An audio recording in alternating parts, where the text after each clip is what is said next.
Rahayu Sagung Tumati, kembali lagi di channel Kitab Mawas Diri.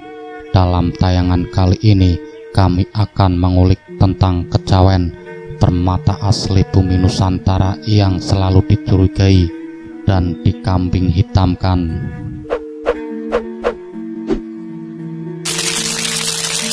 Kearifan lokal yang selalu dicurigai. Ajaran kejawen dalam perkembangan sejarahnya mengalami pasang surut. Hal itu tidak lepas dari adanya benturan-benturan dengan teologi dan budaya asing, yaitu Belanda, Arab, Cina, India, Jepang, dan Amerika Serikat.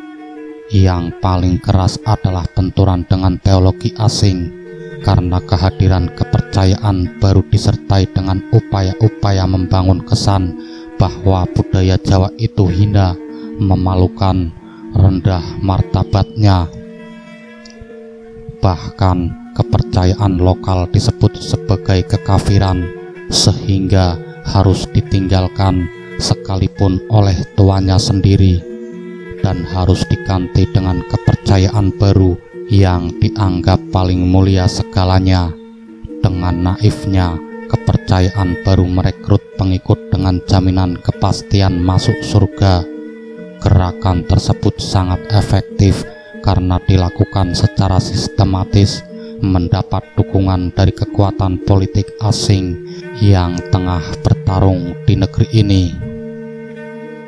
Selain itu, pandangan baru selalu berusaha membangun image buruk terhadap kearifan-kearifan lokal dengan cara memberikan contoh-contoh patologi sosial atau penyakit masyarakat, penyimpangan sosial, pelanggaran kaidah kejawen yang terjadi saat itu, diklaim oleh pendatang baru sebagai bukti nyata kesesatan ajaran Jawa. Hal itu sama saja dengan menganggap Islam itu buruk dengan cara menampilkan contoh perbuatan sadis terorisme, menteri agama yang korupsi, pejabat berjilbab yang selingkuh, kiai yang menghamili santrinya, dan seterusnya. Tidak berhenti di situ saja, kekuatan asing terus mendiskreditkan manusia Jawa dengan cara memanipulasi atau memutar balik sejarah masa lampau. Bukti-bukti kearifan lokal dimusnahkan, sehingga banyak sekali naskah-naskah kuno yang berisi ajaran-ajaran tentang tata krama, kaidah, budi pekerti yang luhur bangsa Indonesia Jawa kuno sebelum era kewalian datang, kemudian dibumi hanguskan oleh para pendatang baru tersebut. Kosakata Jawa juga mengalami penjajahan. Istilah-istilah Jawa yang dahulu mempunyai makna yang arif, luhur, bijaksana, kemudian dibelokkan maknanya menurut kepentingan dan perspektif subjektif, disesuaikan dengan kepentingan pendatang baru yang tidak suka dengan local wisdom. Akibatnya, istilah-istilah seperti kejawen, klenik, mistis, tahayul mengalami degradasi makna dan berkonotasi negatif. Istilah-istilah tersebut disamamaknakan dengan dosa dan larangan-larangan dogma agama, misalnya kemusyrikan, kukon tuhon, budak setan, menyembah setan, dan seterusnya. Padahal tidak demikian makna aslinya.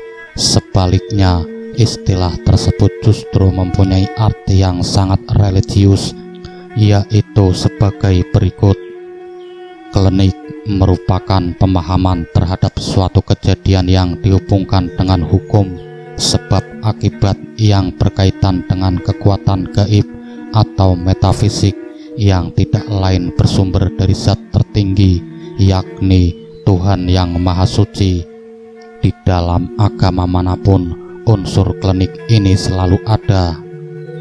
Mistis adalah ruang atau wilayah gaib yang dapat dirambah dan dipahami manusia sebagai upaya untuk memahami Tuhan yang Maha Kuasa. Dalam agama Islam, ruang mistik untuk memahami sejatinya Tuhan dikenal dengan istilah tasawuf. Tahayul adalah kepercayaan akan hal-hal gaib yang berhubungan dengan makhluk gaib ciptaan Tuhan. Manusia Jawa sangat mempercayai adanya kekuatan gaib yang dipahaminya sebagai wujud dari kebesaran Tuhan Sang Maha Pencipta. Kepercayaan kepada yang gaib ini juga terdapat di dalam rukun Islam.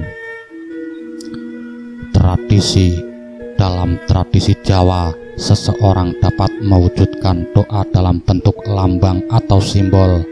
Lambang dan simbol dilengkapi dengan sarana uporampe sebagai pelengkap kesempurnaan dalam berdoa.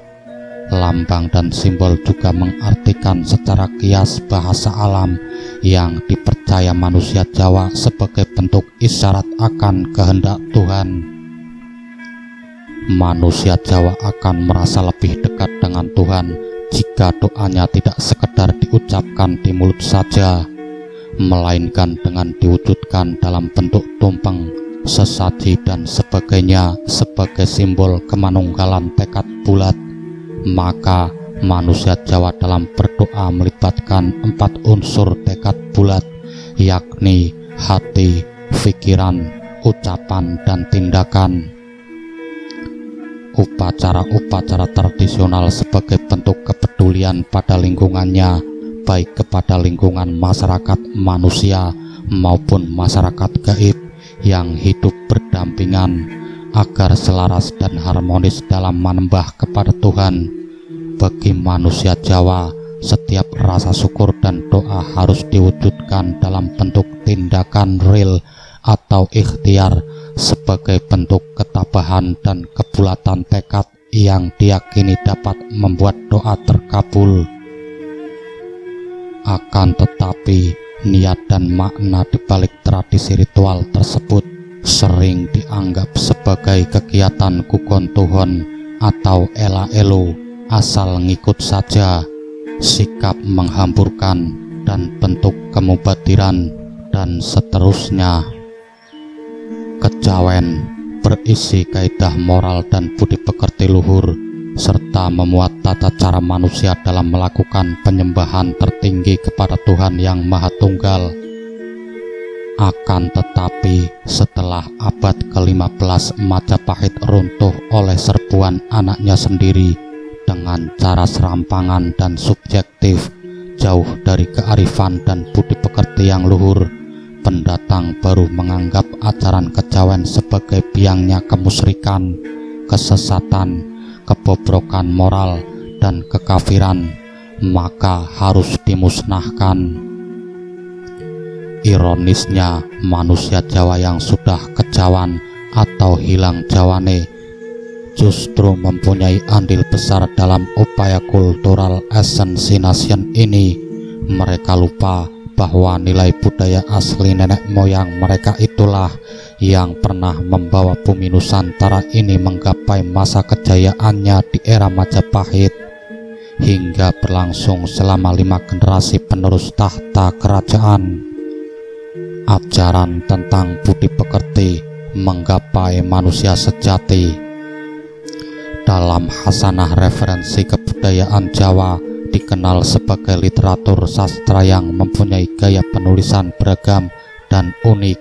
Sebut saja misalnya kitab, suluk, serat, babat yang biasanya tidak hanya sekedar kumpulan baris-baris kalimat, tetapi ditulis dengan seni kesusastraan yang tinggi berupa tembang yang disusun dalam bait-bait atau pada yang merupakan bagian dari tembang.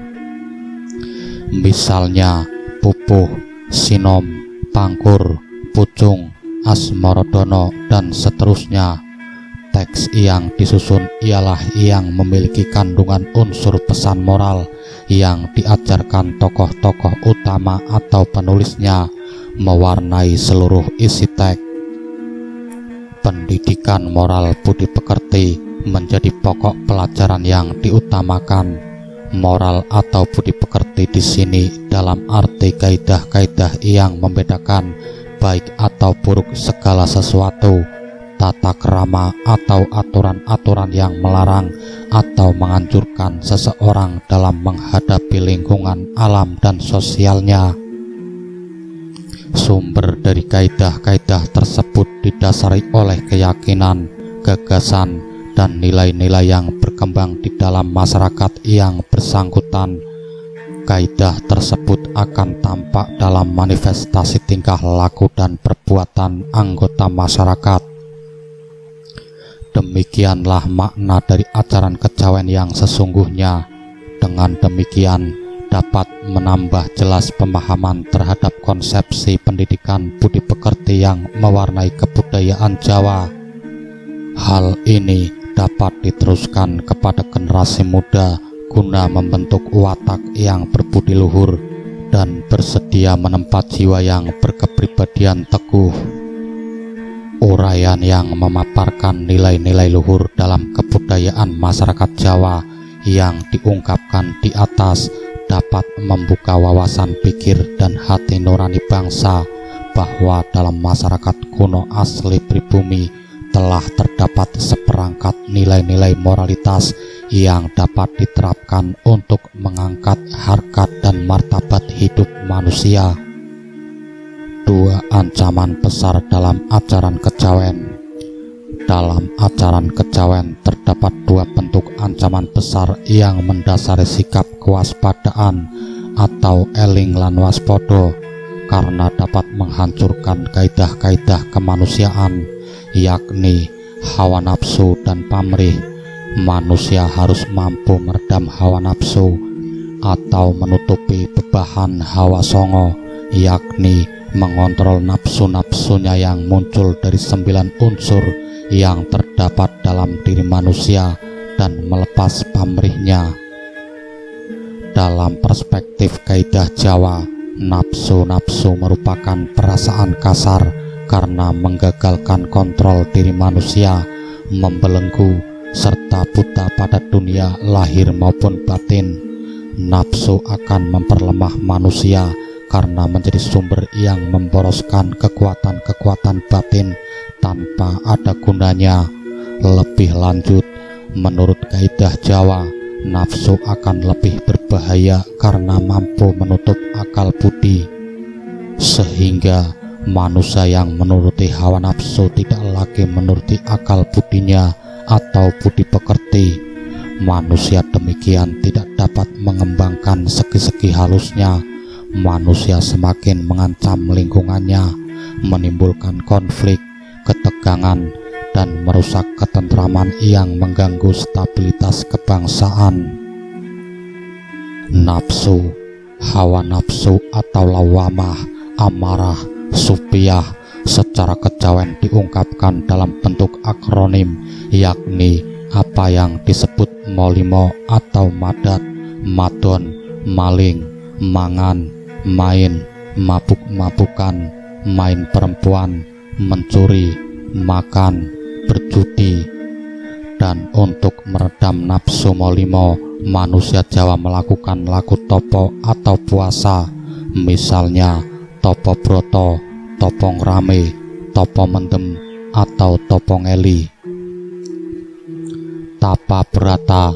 Tapa brata adalah sikap perbuatan seseorang yang selalu menahan atau puasa hawa nafsu yang berasal dari 5 indera. Nafsu angkara yang buruk, yakni lawamah, amarah, supiyah. Topong rame. Topong rame adalah watak untuk giat membantu, menolong sesama, tetapi sepi dalam nafsu pamrih, yakni golek butuhe dhewe. Topo mendem. Topo mendem adalah mengubur nafsu riya, takabur, sombong, suka pamer, pamrih. Semua sifat buruk dikubur dalam-dalam, termasuk mengubur amal kebaikan yang pernah kita lakukan kepada orang lain dari benak ingatan kita sendiri. Manusia suci adalah mereka yang tidak ingat lagi apa saja amal kebaikan yang pernah dilakukan pada orang lain. Sebaliknya, selalu ingat semua kejahatan yang pernah dilakukannya. Topong eli. yakni menghanyutkan diri ke dalam arus aliran air Sungai Zat, yakni mengikuti kehendak Gusti Mahawisesa. Aliran air milik Tuhan seumpama air sungai yang mengalir menyusuri sungai mengikuti irama alam. Lekuk dan kelok sungai yang merupakan wujud bahasa kebijaksanaan alam, maka manusia tersebut akan sampai pada muara samudra kebegjan atau keberuntungan. Berbeda dengan aliran air bah yang menuruti kehendak nafsu akan berakhir celaka, karena air bah menerjang wewaler kaidah tata krama, menghempas perahu nelayan, menerjang pepohonan, dan menghancurkan daratan. Pamrih merupakan ancaman kedua bagi manusia. Bertindak karena pamrih berarti hanya mengutamakan kepentingan diri pribadi secara egois. Pamrih mengabaikan kepentingan orang lain dan masyarakat. Secara sosiologis, pamrih itu mengacaukan atau chaos karena tindakannya tidak menghiraukan keselarasan sosial lingkungannya. Pamrih juga akan menghancurkan diri pribadi dari dalam, karena pamrih mengunggulkan secara mutlak keakuannya sendiri. Karena itu, pamrih akan membatasi diri atau mengisolasi diri dari sumber kekuatan batin. Dalam kacamata Jawa, pamrih yang berasal dari nafsu ragawi akan mengalahkan nafsu sukmawi atau mutmainnah yang suci. Pamrih mengutamakan kepentingan-kepentingan duniawi. Dengan demikian, manusia mengikat dirinya sendiri dengan dunia luar, sehingga manusia tidak sanggup lagi untuk memusatkan batin dalam dirinya sendiri. Oleh sebab itu pula, pamrih menjadi faktor penghalang bagi seseorang untuk mencapai kemanunggalan Kaula Gusti. Pamrih itu seperti apa? Tidak setiap orang mampu mengidentifikasi. Kadang orang dengan mudah mengartikan pamrih itu, tetapi secara tidak sadar terjebak oleh perspektif subjektif yang berangkat dari kepentingan dirinya sendiri untuk melakukan pembenaran atas segala tindakannya. Untuk itu, penting kami kemukakan bentuk-bentuk pamrih yang dibagi dalam 3 bentuk nafsu dalam perspektif kejawen. Nafsu selalu ingin menjadi orang pertama, yakni nafsu golek menangi dewe, selalu ingin menangnya sendiri. Nafsu selalu menganggap dirinya selalu benar, atau nafsu golek bener dewe. Nafsu selalu mementingkan kebutuhannya sendiri, atau nafsu golek butuh dewe. Kelakuan buruk seperti ini disebut juga sebagai aji mumpung. Misalnya, mumpung berkuasa, lantas melakukan korupsi tanpa peduli dengan nasib orang lain yang tertindas. Untuk menjaga kaidah-kaidah manusia supaya tetap teguh dalam menjaga kesucian raga dan jiwanya, dikenal di dalam falsafah dan ajaran Jawa sebagai laku utama, perilaku hidup yang utama. Sembah merupakan salah satu bentuk laku utama, sebagaimana ditulis oleh pujangga masyhur pada tahun 1811 sampai 1880-an, dan penguasa sukses yang sekaligus Ratu Gung Pinatoro yang terkenal karena sakti mandraguna, yakni Gusti Mangkunegara IV.